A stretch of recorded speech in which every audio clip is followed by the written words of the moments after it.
Laing 26 na usab ka magtiayon ang giusa sa kasalan ng bayan sa bulan sa Abril tuig 2026. Sa detalye, Maureen Tabon, Mao. ATV Balita. Malampusong gipahigayon sa dakbens ng gubang kasalan ng bayan din 26 ka managtiayon giusa sa Sakramento sa Kaminyoon.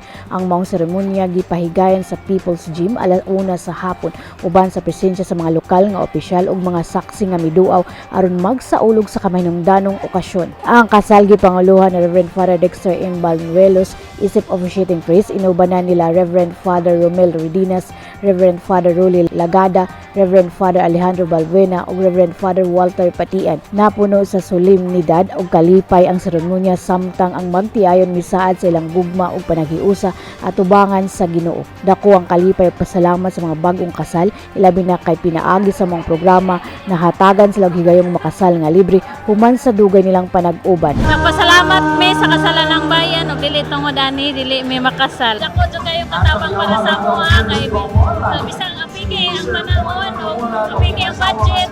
Dili gyud mawadag paglaom na adto kay lagi day mga kuan nga moabot sa tuwa. Nagpasalamat mig dakon sa tuang ama sa tanggop na si Mayor Ben sa among panag-ipon. Karon kaloy sa Ginoo nakasal na gid mi. Dako kay katabang to unang-una ang kasal pare dayon. Salamat ko ta nga natagatag sakramento sa kasal sa katuang kwan sa basa simbahan nga isip nga Katoliko.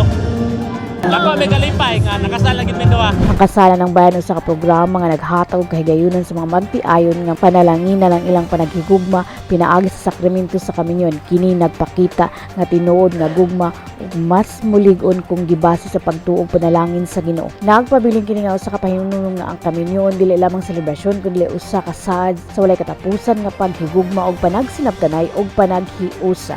Alang sa ATV Balita, Maureen Tabon, una ang Ginoo. Daghang salamat, Maureen Tabon, sa detalye.